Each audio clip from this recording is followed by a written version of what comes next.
Have you ever noticed that many serious heart problems tend to appear later in life, often around the mid-60s for men and early 70s for women?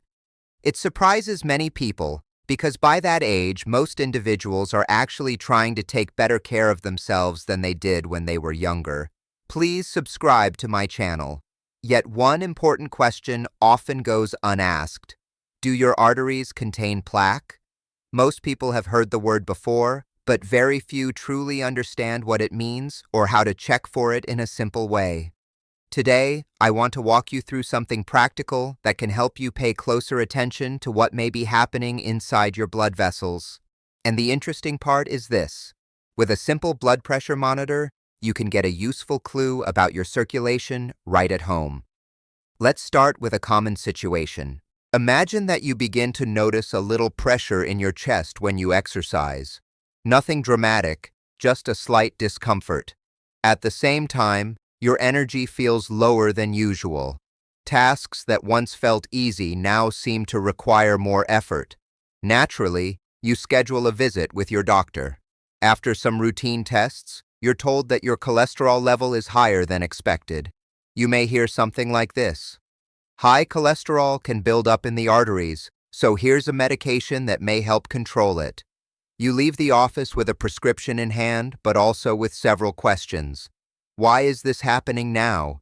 What exactly is going on inside the arteries? And perhaps most importantly, what should you actually be paying attention to? When many professionals talk about cholesterol, it is often helpful to think about another key concept: plaque inside the arteries.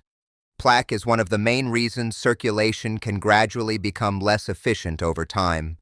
When blood flow becomes restricted, it can affect different parts of the body, including the heart and brain.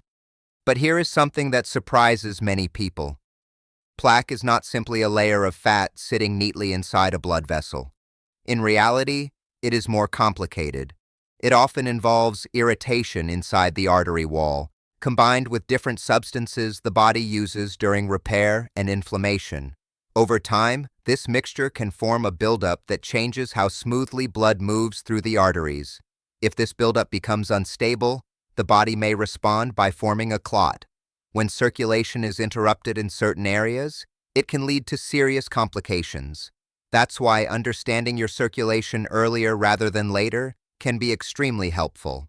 Before thinking about medications or complicated treatments, I often recommend learning more about what is happening in the arteries themselves. There are several medical tests that can detect plaque. Some require specialized imaging equipment in clinics or hospitals, but there is one simple screening method that many people can try at home. It's called the Ankle Brachial Index. The name sounds technical, but the concept is actually straightforward. It simply compares the blood pressure in your arms to the blood pressure in your ankles.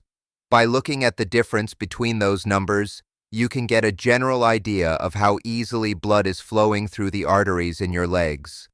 Before trying this test, there is one important note. If you have already been diagnosed with certain circulation conditions involving blood clots in the legs, or if you experience significant leg pain, it is best to skip this test and speak with a healthcare professional first. For most people, however, the process itself is quite simple.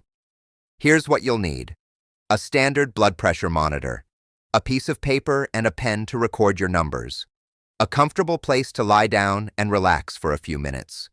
It helps to label your notes in advance so things stay organized.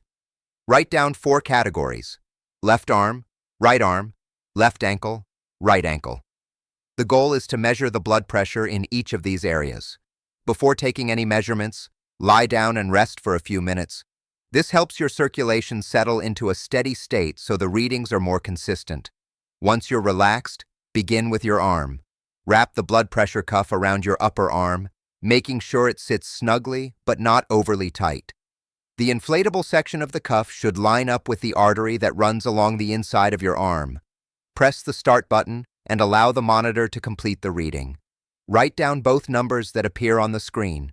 The first number is called the systolic pressure.